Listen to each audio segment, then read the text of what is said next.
you hit record, though, it plays the thing automatically now. Not anymore, Jason. Ah! I fixed it because it is spooky season, and I'm gonna come to your door and whisper.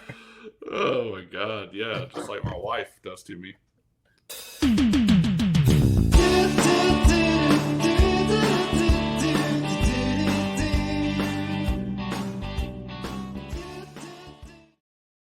Hello, and welcome to another Red, White, and the Blues podcast where, Jason and me are hearing voices.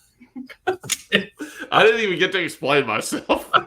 That's what makes it so great. Jesus. Crying. We gotta stop filming this video. Anyway, this is another episode of the Red, White, and the Blues podcast. He is Jason. I'm Daniel. How are you doing tonight, sir? I'm doing good, man.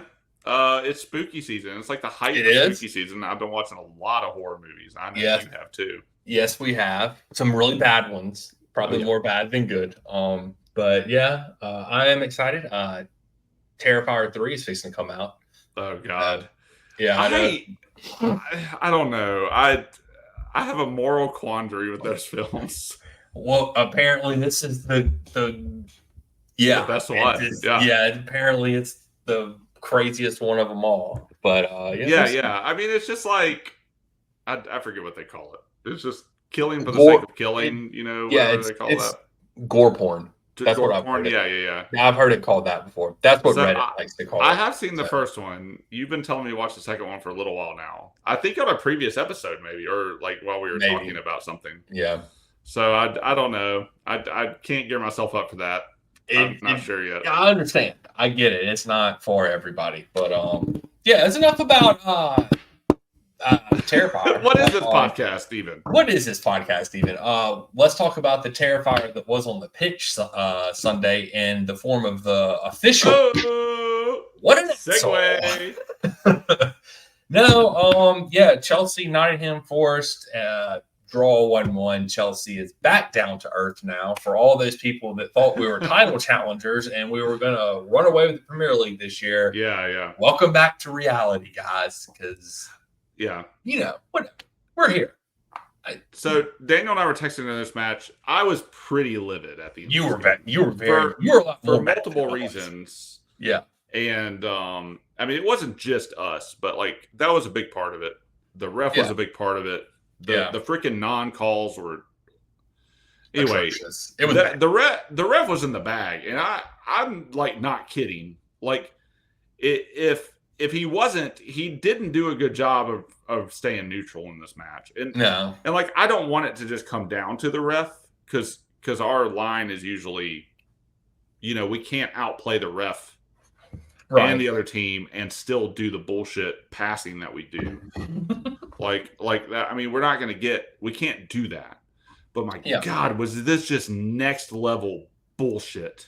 It was. From the ref. I mean, it was insane. I have been, because I was pretty mad after the game. Like, I sent Daniel some livid messages. Yes. And I have been, like, trying to think about it in a different way. And one of the ways that has been helping me is somebody posed this question. I can't remember if it was a blog or if it was Reddit, but somebody posed the question or they just posed a little random thought that was, these are the kind of games we would have lost last season. I would agree with that. Yeah. And so I've been asking myself, like that's an improvement, right? Like if this is the type of game, because I completely agree with that statement. So I've been like, are you okay with a draw in what last season, us going a point down against a team that just put 10 men behind the ball? Yeah. Like and sat back for the entirety of the game, right? Like, are you okay with that being the result because we clawed back with chances to win it? Several chances to win the match. Yes. And the where I'm pissed off is the wasted potential of like trying to win this thing, and then the ref being a freaking asshole, and then like all the shenanigans that Nottingham Forest were freaking doing, man. Like, and just getting away with it like the entire game. was just bullshit. Like, he didn't card the goalkeeper for time wasting until well into the 80th minute somewhere. Yeah. To the 80s. And I think it was maybe I think it was might have the 90s. Yeah. He did it all match. And then he continued to do it afterwards. Yeah. Like, it wasn't like he stopped. He kept doing it. One of their assholes literally trips our guy out of bounds. Yeah. And 2 of our players get yellow cards, and they're missing the next game. Yeah, Cucurella gets a yellow card for nobody still know. I think they said arguing with the 4th official, but he just got tackled out of bounds, and he gets up and it's just a natural reaction. Like, usually in that situation, like, of course he's pissed. That was a reckless challenge. So he's going to be pissed off about it. Like, know the situation if you're a referee. So the ref didn't have control of anything that game and let Nottingham Forest just run all over him. It was atrocious. It's a travesty. Yeah. The refereeing in this. I mean, freaking Anthony Taylor several weeks ago, and now this asshole Kavanaugh. Like, these guys can F all. They're doing a horrible job. I'm like, I don't want to verbally abuse them, but like, and I won't. I did call him an asshole, and that's behavioral. But like, I will just say, like, if somebody's not doing a good job, then I mean, can we say at least they're not doing a good job? My issue is, and this is the word I use to describe it, there's no consistency across the board. Like, that's the thing. You go to one match and, like, throwing the ball away is the yellow card. Then in this match, apparently it's not a yellow card, because how many times did Nottingham Forest kick the ball away or, roll it or do something with the ball? Not a yellow card in this match. But how many times have I had to watch Chelsea be carded for that exact same thing? And it's like, where's the consistency in any of this? What was even the discipline record in this game? Oh, I don't know. It was bad. I know we got reprimanded by the FA today. Us and Nottingham Forest. I'm pretty sure we're both getting fined. Because we didn't keep for not keeping our players off the pitch. So I'm assuming they're talking about the scuffle that happened, and we had some players come on the pitch. Although Nico is not getting suspended, so I guess we can count that as a positive for slapping another guy in the face. Jeez. That's a positive. I don't know, man. It was just the problem is the ref didn't control the match from early on, and he let it get out of hand. And like the fact that was it James Ward-Prowse? Is that who got sent off for them? I believe. Yes. The fact that he wasn't going, he didn't give him a red card for deliberately handling the ball straight and red. shutting. Yeah, that's a straight red. And the fact that it was an obvious, he was the last man back. Like, the fact that wasn't a straight red, and he only got a yellow for it, and we were just lucky that he had another yellow card and got sent off for it. That's just mind-boggling. Like, completely mind-boggling that wasn't a straight red card. I mean, I don't know. This whole thing. We had 6 yellows to their 2 yellows. One of the yellows was Ward-Prowse. The other one was their goalkeeper for time wasting that he didn't give until they would have had at least 3. They would have had at least. So they count just the 2 yellows, and then FOTMOB is counting the red card.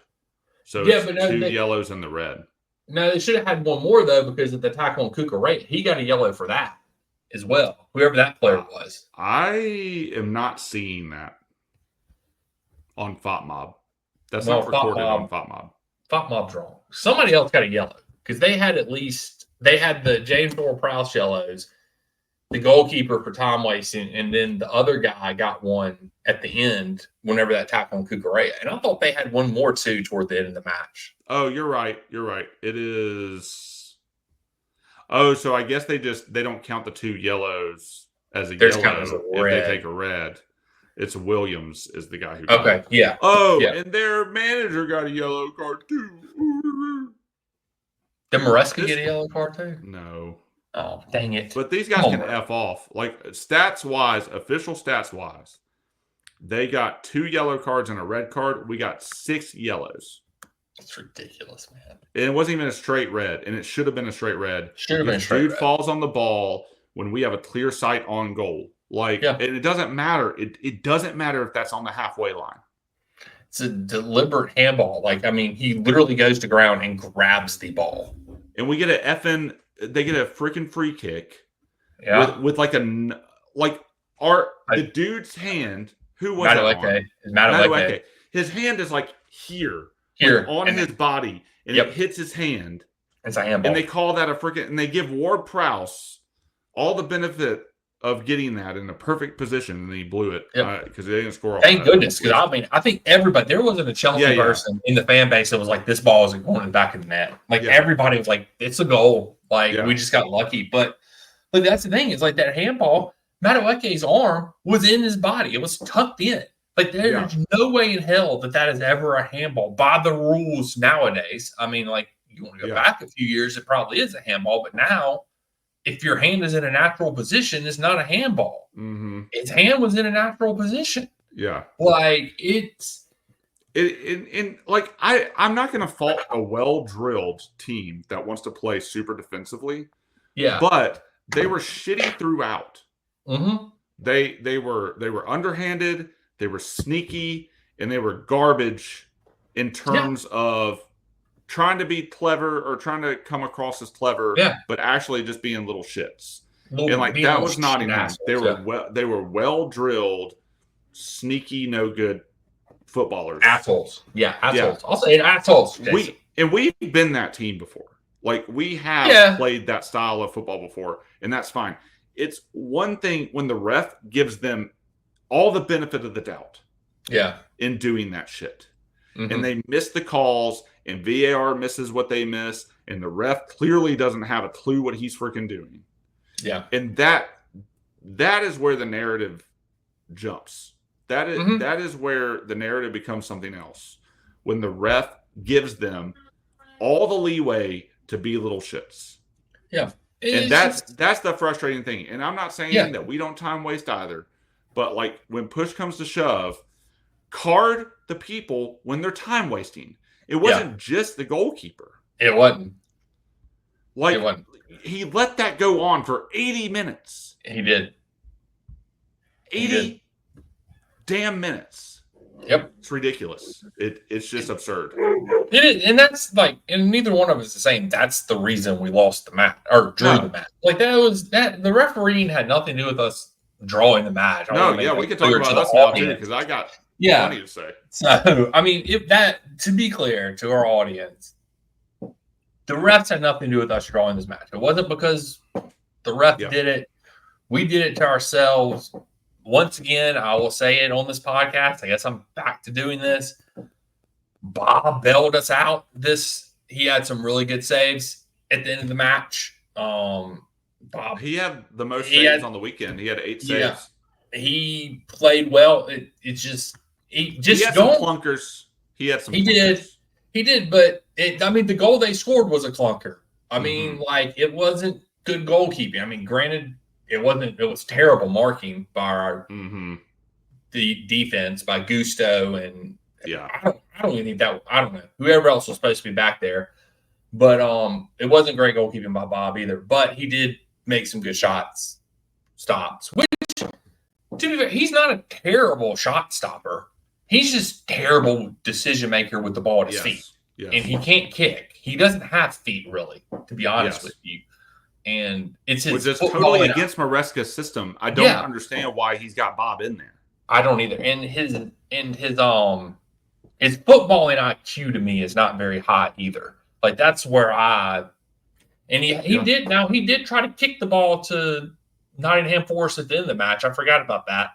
Now, whether you could look at that and sort of say maybe Fofana should have done a little better, maybe, you could probably 50-50 blame on it, but he still tried to get an assist. But I don't know. Yeah. It was one of those matches where it's just like Yeah. You just knew from early on, like, this is either going to be 0-0 or like 1-1, or they're going to eke out a win. Like, you're just like, we're not winning this match. Yeah. We just need a point, and let's just be happy with the point. Yeah. Because sorry, you done. Oh no, I was done. Go ahead. I'm sorry, I interrupted you. I was going to agree with you. Like, it was going to be a slog. I'm an idiot for predicting 3-0. I was overly excited. I would describe it. Maresca came out and he praised the spirit of the team afterward. Yeah, it's fair. I would agree with that.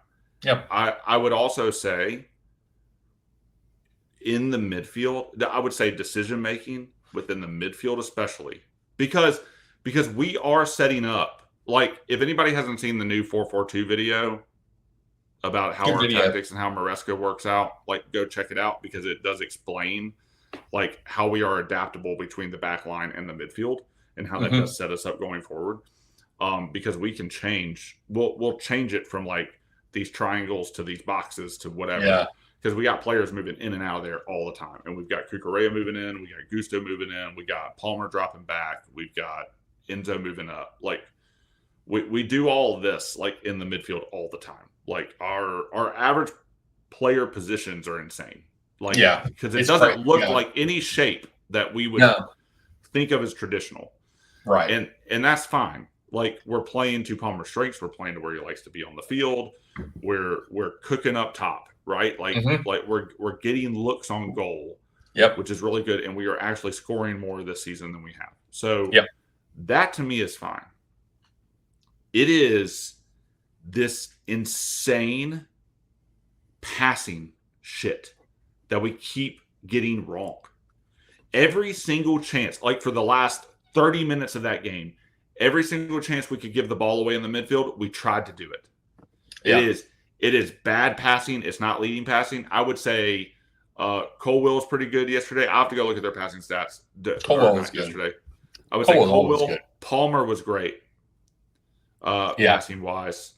Caicedo is not a great passer. He has his moments. Yeah, he has moments. I'll say that. That's my. I would say there is link up issues between Fofana and Bob, and I would say Gusto crossing was horrible. Our corners were shit. Our corners were shit the entire game. So shit.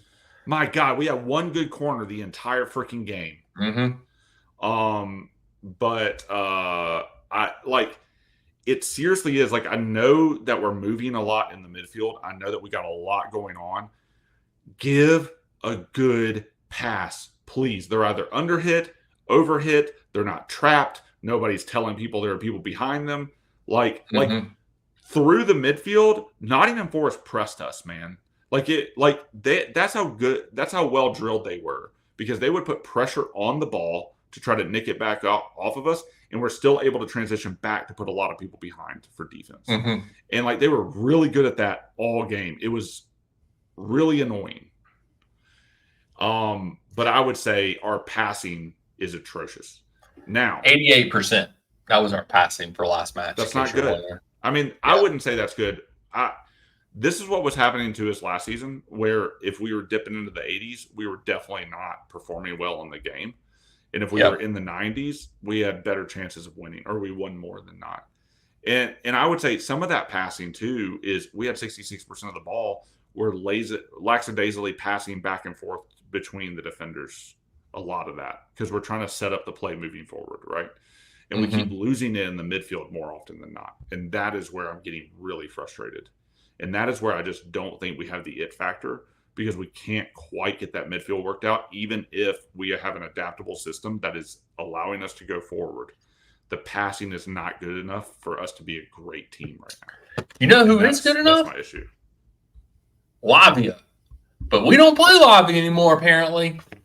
So but I understand also that it's a point of contention. I don't think Lavia will ever start, because Lavia didn't cost £100 million. Yes. And I'm just going to leave that there. Yeah. Y'all can figure out who I'm talking about if you want to in the audience out there, or not, or, you know. I thought they were just playing because they had the same name as the coach. Yeah, I don't know, man. I don't know, but yeah. All of that said, I will praise this team in particular for not giving up. Where last season's team, especially early days, last season's team would have totally let that goal, them going up by a goal, totally derail and demoralize them the rest of the game. And we fight. The way Maresca's system is working is we're continuously moving forward most of the time. And I think that is helping to motivate us going downfield more so than any other system that we've had in the last 3 years. So yeah, it's definitely it does get, it's the word I think I'm going to say, I don't know, I'm trying to think of the right word here. I think it gets stale and slow at times, which I don't necessarily like, but I knew that about Maresca coming into this. I mean, because I've listened to enough Leicester fans talk about him from last season, and they're like, you're going to get bored watching them play a lot. But I feel like this team has not been, they've had moments in matches where they've been boring, but they've also had moments where we're scoring 6 freaking goals in a match, and it's just a blast to watch. Yes. So this team is a lot more fun to watch than last year's team. I can handle a 1-1 game like this every now and then. I know games like this, matches like this are going to happen, and I don't have a problem with that. I had a problem last year with it because it was every damn match. It was never like, oh, we're going to just go out there and have some fun and kick the ball around and score 6 goals. That was never last year. So, I don't know. This year, it's whatever. So, yeah, it was I don't know. Maresca, which I knew this about him coming into it. His subs so late, you can't wait to the 80th minute to bring on Nkuku. Christopher should have been on in the 65th minute because Nico wasn't doing a lot. We saw what Christopher. I mean, he missed a couple of chances when he did come on though. Should have scored. Mudryk came on and actually made a really good cameo. I thought his 12, 15 minutes that he played was good. He should have had an assist if Christopher finishes that header, which I think he finishes 9 out of 10 times probably. Yeah, I know. But it was, but in Mudryk, he played good. And I mean, if you want to go back to the Ghent game, midweek, he played pretty well in that match as well. So, I mean, Mudryk, maybe we're turning a corner here. I think that's when he's best. You've got to bring him on when the other team's tired. So literally all he has to do is just dribble around them because they're tired, and he is fast. We can't deny that. Yeah. It's just the rest of his game is sometimes lacking. Maybe that's his best spot is when he just bring him on in the 80th minute and the other team's dead tired, and here comes only Jesus Butterfly Boy running around people. And I don't want to be overly negative about it. I was overly negative. I think because I felt like we wasted the game. And also I was just crazy frustrated at how it went down. Because we did kind of clear benches there. But I think everybody was a bit frustrated by that. I think everybody was. But I will say, it is nice, and I do think Madueke deserves a lot of credit for that goal. Also, up until then, man, he's having trouble. And his decision making is pretty bad too. And, it's just it might just be that it's slow, and it might just be that he's in his own head after the hat trick. And I'm hoping maybe this goal will kind of help him. But he's got to be less selfish, and he's got to start making clear passes into the box for others. But he did get it. So that's the weird thing. It's be less selfish, but he scored. So I feel like I don't know, man. It was a ball into traffic, and the keeper I don't think could quite get a sight on it, and it was low and into the far post, and so I think it was well placed. It wasn't like the prettiest goal you're ever going to see, but I think this team overall at least deserves a lot of credit for coming back into it and not getting out of it mentally for the rest of the game. So I was happy with that. It's the damn wasteful passes and wasteful chances that is killing us now. And if we can sort that out, and The thing is, though, which this is going to sound crazy, like I think this team can sort it out. Like I think they can I too. think they have the capability to do it. I hope that they can keep this mentality for the rest of the season. And I think this team, we could be on the verge of watching this team get better and better and better. And so, and I think that's all we want. That's all we want this year. That's all we've wanted for the past several years. Exactly. Like, that's all we want. Like, nobody, like, at least I think if you're being realistic, you're not saying to Maresca, we need to finish top 4. The only, I think, expectation that I think a realist Chelsea fan has this year is you should win the Conference League. That should not be that is a non-negotiable, because our competent, we should win the Conference League. And then in the Premier League, we just want to see improvement. Like, we're not saying I'm not saying at least you got to finish top 4, because I don't think we're going to finish top 4. Yeah. But I just want to see improvement and consistent. Like, if this is how we're going to be for the rest of the year, I consider this a win. Yeah. Like, this season has been great, but we got to keep, and that was my whole thing with Maresca last week when we were talking about consistency, because he fell off at Leicester in his only season. Right. He had a dry spell, and I understand you're going to go through dry spells, but it's a lot worse when you're in the Premier League. Ask Graham Potter, like, what happened to him. Like, he started off great, and then he just sucked, and then he got fired. So Maresca started off great. Consistency. Just keep this consistency. Show us some improvement, and nobody is going to complain. Well, there will be people that complain. The realists of Chelsea fans, the people that actually, care about the team and the progression of it, will look at this as a win this season, even if we don't finish top 4, because we all know that next season our savior Estevao is coming in, and he will be the savior of the club, or at least in my opinion, he will be. And like you and I weren't super high on Maresca when he first came in. Yeah, I would say he does deserve a good bit of credit for how he's conducted this season. Yeah. One of the things from that 4-4-2 video that he did talk about was how Maresca isn't just drilling them into he's got to play his style of football. He's actually empowering the players to make decisions on the field. And I think the man management of this, I think we can see it now, and hindsight's 2020. But I think we can see what that has done for the confidence of the current starting 11. The fact that we've been able to have, and knock on wood, like, we're having a pretty injury-free season at the moment. But like, the fact that we've been able to have a stable starting 11 has been huge. Like a real gift through these first 7 games. Somebody pulled up or something. Somebody had an issue at the end of this game. I can't remember who it was. Oh, it was came off. Was it Fofana? Yeah, Fofana had a hip thing going on. Yeah, I think he's fine. Fofana. Okay. Yeah, I think he's okay then. Okay, good. So like, but yeah, I mean, still knock on wood, but like that's been a real gift that we haven't had the luxury of having for the past couple of seasons. So it's been nice to have some stability. And I think Maresca too, you can hear the way he talks about it in his press conferences. He doesn't play games. He's like, you can earn the spot, and I'm gonna honor that if you earn the spot. And I think creating an environment that is competitive but also fair, and that it has instilled a lot of confidence into a team that hasn't always looked like it had confidence at all. Yeah.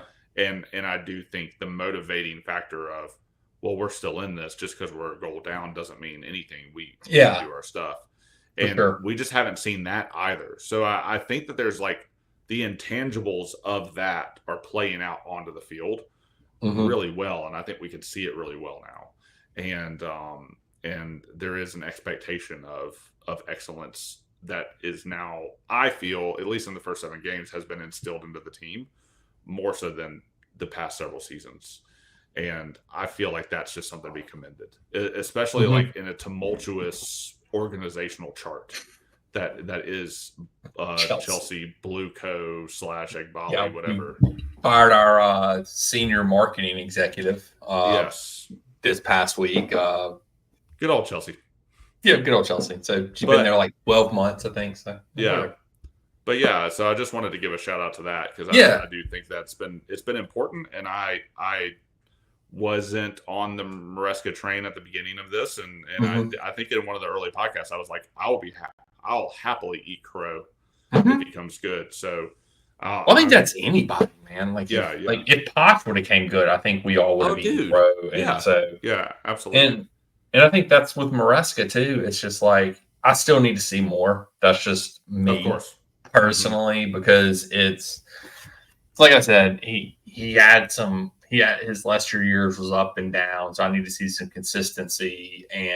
But I will say this: Maresca has definitely grown on me. Like I like him. He hasn't done anything to say this dude sucks or this dude shouldn't be at Chelsea as of now. So 7 matches into the season, he hasn't talked about how he would love to go back to Tottenham one day? Oh, God. Yeah. How he's going to go replace Pep at Man City after Pep leaves or anything like that. So, he hasn't appealed to the Arteta. He hasn't compared himself to Arteta and how he needs 5 years to actually be good. Yeah. Thank goodness. I will say this about him. My favorite thing about him is just there's no bullshit with Maresca. He's just going to tell you how it is, and you like it or don't like it. So some people like it, some people don't. I like it. So Maresca's growing on me. I'll give my final grade at the end of the season because it's still for sure. Freaking 31 matches left. We're 7 games in. Yeah. Let's. We'll take it a game at a time. Still. Yeah. For sure. Exactly. I think that's. Ghent. Yeah. We took Ghent, so we didn't do a post podcast on that, but got our 3 points from that, so that's big. Yeah, I don't know. I would like to shout out the women's team for beating Real Madrid in the Champions League today. Oh, they did? Okay. Yeah, 3-2. Okay. All right. Shout out Chelsea women. I did not know that they did that. I didn't know Roz Women's Champions League was on today. So I caught it during when I was looking for other stuff. But yeah, I saw that they were playing today, but I didn't get to watch it or anything. Apparently, they also smoked Tottenham. When was this game? That was a couple weeks ago because they were off Sunday because they were supposed to play United, but the game got postponed. I'm assuming because of the Champions League. 7-0 was the score to that game. Okay, whatever. Hey, so Beaver Jones, Bronze, James, Wrighton had 2, Bjorn, and Macario had 1. Macario. I don't know. I don't know our women's team as well, so I need to do better. Yep. Shout out Chelsea women for that. Anything else on the match or anything before we get into the business of the week? Finally. So, finally. Jason's like, finally, we can do something fun on this podcast. So if you've been a long time listener of this podcast, you know that during international breaks, we also take a break from the podcast and we don't talk about Chelsea unless our owners decide to start a civil war during the middle of this freaking thing again, which God, I hope that doesn't happen. But we watch movies and we call it the international movie break. So during this time, we like to watch movies. So this time around, because Jason and me, I think we've taken turns. We've gone back and forth taking turns. So this time we want to do something different. Instead of one of us picking the movie, we wanted to do a wheel. We wanted to do, a big wheel. And I'm going to pull it up here. And so you can see the movies that we are going to choose from this week. Whoa! Look at this wheel. So we have Ladybugs. Yeah. Well, no, we took some off, remember? Okay, yeah, you're right. We did have more, but we thought some of them were inappropriate. So we are not sponsored by wheelofnames.com, though. No, we're not. Not sponsored. We're not. We have Ladybugs, classic. She's the man. Whatever. Then that's based off a Shakespeare play, right? Yes, totally. Yeah. Which one is it? Oh, yeah. Hold on. I'm trying to figure it out. The Twelfth Night is inspired by Shakespeare's Twelfth Night. Okay, so see, we decided to branch out from soccer. We're classy. Or football this time. So we kept 2 football movies on there. So then we went with Running Man, which is what, 1978, I believe is what it is, or something like that. Yeah, I thought it was the 80s, but maybe it's the 80s. Maybe it's the 80s. Regardless, it's Arnold Schwarzenegger. That's all you need to know. 87. Okay, 87. I got him backwards. See, I went dyslexic, Jason. I went dyslexic right there for a second. And then we have the classic Trey Parker and Matt Stone Basketball, which is just an absolute masterpiece of a movie. And then we have, because it is October and spooky season, we put a horror movie on here, which is roughly loosely based on sports because it does involve some spelunking, The Descent. Mm-hmm. So this is a good list. It is a good list. I feel like we got some good variety on here. Mm-hmm. So the way this is going to work is we're going to spin the wheel. And then whatever it lands on, we're going to eliminate. And then we're going to spin the wheel, and we're going to spin until there's down to 2 left. All right. So when we get down to 2 left, Jason. Yeah. Prediction. Do we continue to do the one that it lands on is eliminated, or the one that it lands on? Okay. So all right. So always eliminate. All right. So we're going to spin the wheel, and we're going to do this. And we're going to go for it and see how this goes with this. Do you have a movie you're looking forward to watching more than the others? I'm all for anything but She's the Man because I've seen that the most recently.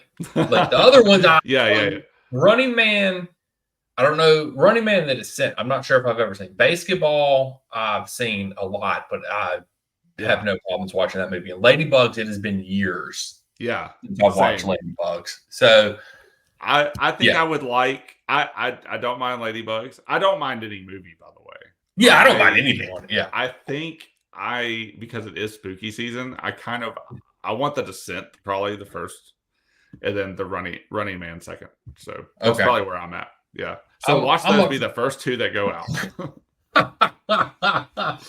Yeah. So but yeah, this is what we do during the international break. So yeah. Let's just hit that wheel for the first one, Jason. Let's spin that. Oh no, where'd the wheel go? Okay, spin the wheel. Spin the wheel. We need some spin the wheel music next episode. Oh geez, I know. All right, oh no! Oh wait! She's the Man. She's the Man is out. She is out. We had. Oh, remove. Okay, yeah, that's cool that you can do it that way. Okay, nice. All right, so there we go. No, this is good. I'm okay with this. I am too. Spin the wheel again. Here we go. What does the wheel decide? Uh-oh. Man, Ladybug's just getting no love. No! Dang it. That's the same way. Okay, that's fine. So, all right, yeah, we're down. Okay, I will be happy with whatever this comes up. So we're good. All right, what do we got? Oh, there goes the Trey Parker Matt Stone classic. Okay, so hey, we're down. I feel like this is the fairest thing that could happen. We're down to a soccer movie and a spooky season movie. Yes, so I feel like that this is like great. So whatever it lands on, to remind the audience, is eliminated. It's not the one we choose. It's not the winner. So whatever it lands on is not the winner. All right. Here we go. My number one's still in. Let's go. Yeah. That's a weak spin. No, it's The Descent. We're watching. It's going to be Ladybugs. We're watching Ladybugs. Remove. So, Ladybugs is the winner. For good measure. Just for good measure, spin it. What's it going to land on? I don't know. So, I just wanted to see what actually happened. It looks like a record. Okay. Nice. It does. Yeah, so Ladybugs is it. Ladybugs is the movie. Oh, some applause in the background. Oh, yeah. Yeah. So, all right. I love Ladybugs. I do too. It is a classic, for sure. It's got old Rodney Dangerfield in it. Yes, it does. Oh, I had a crush on the main girl in this movie when I was younger. So, hey, who didn't I have a crush on? Yeah, who didn't, Jason? Yeah. Golly, you man whore, Jason. Yeah. I watched the Scooby-Doo movie with like Matthew Lillard and Linda Cardellini the other day. I basically have a crush on everybody in that movie. Yeah. Even Scooby. We do not condone that type of behavior. We definitely do not. Definitely do not. Way to make it weird. Yeah, sorry about that. Yeah. How do I segue from talking about Scooby Doo? Oh no, that's your job, man. I know. I tee it up for you. Yeah, and I'm a lack of segues right now. So yeah. So Jason, why don't you tell these people, I guess, where they can find us, because Scooby Doo finds the criminals and unmasks them. Yes, I'll only do it for Scooby. Anyway, whatever. So anyway, so we are on X. We are on Instagram, which means we're also on Threads. We are on Substack. Daniel writes amazing things on all of these things. And if you're listening to us, if you can hear the sweet, sweet whispering of my voice, we are also in face form. You can see our faces on our YouTube channel. We have made it easy for you to find us because for some reason this handle was available when we named the podcast. But you can find us on all the things at Red White Blues FC. Same handle, all the things. That's right. We are there. And yeah. Before I mention, Jason, remember that time that we were, I think we were at camp and they threw, for whatever reason, threw Scooby snacks into the audience, and we thought they were real Scooby snacks, and then we bit into them, and it was a freaking dog biscuit. Yeah, was that you that bit into them? Yeah, it was me. I bit into it. I thought it was a real Scooby snack. I think I was the idiot that just wanted to try it after. We already found out, but I could be remembering it wrong, or I could just think so lowly of myself. That's something I would do. I do remember that. Yeah, I got really excited because somebody threw a Scooby snack in there. Why would they do that? I don't know. Bunch of assholes. You got me all hyped up for Scooby snacks, and then it's a freaking dog biscuit. Oh, it's really stupid. Yeah, it is. But anyway, if you don't want to see us in the video format, please check us out on Apple or Spotify, or wherever you listen to your podcast at these days. Shout out to everybody in Florida. Please stay safe. Yes, Government needs to quit creating hurricanes and sending them to dude. Go down the rabbit hole, people. Go look up HARP. I had to talk to somebody at work about that today. Oh, I will. When we get off the podcast, we'll talk how they I'm not spreading baseless conspiracy. That is not what this podcast believes. Yes. So. No. One day we will do a conspiracy podcast. Yes, we will. This will be part of it, probably. Yeah. Probably so. Yeah. But yeah, check us out on Spotify or Apple, and we are there. And next week we'll be back with the International Movie Break, where we encourage you to watch Ladybugs over the weekend or whenever you get some free time. And we will also watch Ladybugs, and then we'll give you our review of the classic movie whenever we get back. And we'll also probably preview Liverpool or something like that. Because fun times. Yeah, whatever. Yeah. But not looking forward to that. Not looking forward to that either. Until next time, we'll catch you guys and gals on the flip side. Stay safe in the South, everybody. We love you. Flippity floppity.